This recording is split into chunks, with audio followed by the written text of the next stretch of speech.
আসসালামু আলাইকুম দাদা ভাই, কেমন আছে সবাই? আমি আপনাদের জীবন ভাই। তো আজকে নতুন একটা ভিডিও নিয়ে চলে আসলাম। তো আজকে বুধবার, আমাদের এখানে একটা পাচার বসে, যা বাংলাদেশে বলা হয় বাজার, আমাদের মালয়েশিয়ায় বলা হয় পাচার।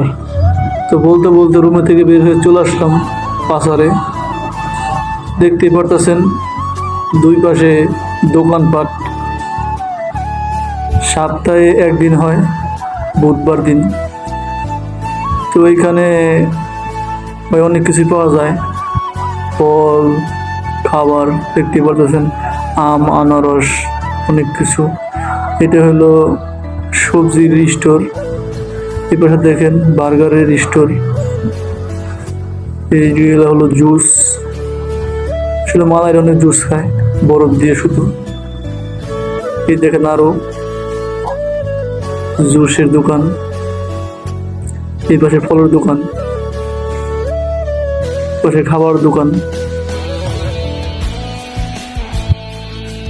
আসলে অনেক বড় জায়গা জুড়ে এই মার্কেটটা বসে।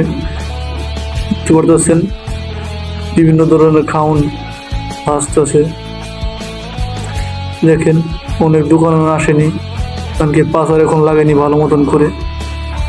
তো যাবো মাঠে, সেই জন্য পাচারের মধ্যে দিয়ে গেলাম আর ভিডিও করলাম। আসলে মালয়েশিয়াতে ভিডিও করার এরকম পারমিশন নাই, তারপরে লুকিয়ে লুকিয়ে ভিডিও করছিলাম আপনাদের দেখানোর জন্য।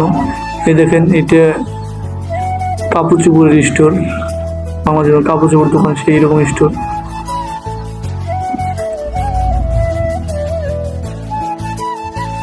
এই জায়গায় ব্র্যান্ডের সব গেঞ্জি পাওয়া যায়।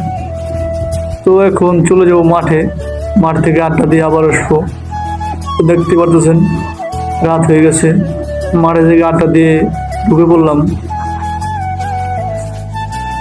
পাচার। আবার দেখতে পাচ্ছেন ভুট্টা বসতেছে। তো এখন জমজমাট ভাবে পাচার লেগেছে। দেখতে পারতেছেন ভিড়ের জন্য হাঁটতে পারছি না ঠিক মতন করে। তো ইতিমধ্যেই রাত হয়ে গেছে, বিদ্যুৎ চমকাচ্ছে, যে সময় বৃষ্টি আসতে পারে। দেখতে পাচ্ছেন খাবারের স্টল গুলোতে সাজিয়ে রেখেছে। তো হাঁটতেছিলাম, তো চোখ পড়লো আমের দিকে, তখন আম কিনবো। দেখেন মালাই লোক কি বলে, মিষ্টি মিষ্টি ভাই, মিষ্টি। হ্যাঁ,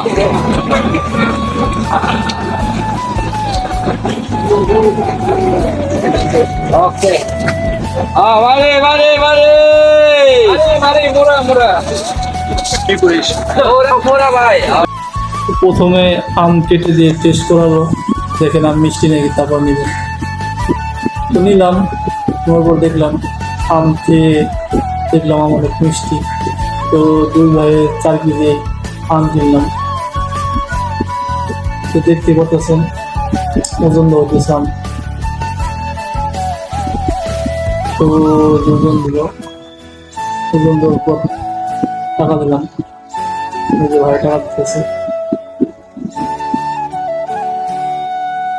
তো 4 কেজি আম নিচ্ছি, দাম আসছে 20 টাকা, 20 রিঙ্গিত। দেখতে পাচ্ছেন অনেক লোকজন ভিড় করছে দোকানে এসে। এখানে আরো লোকজন নিতেছে। তো এই যে নিলাম, নিয়ে এখন এখান থেকে বের হয়ে যাব, কারণ আকাশের অবস্থা খুবই খারাপ, বৃষ্টি আসতে পারে। তো সবাই ভালো থাকবেন, ধন্যবাদ সবাইকে।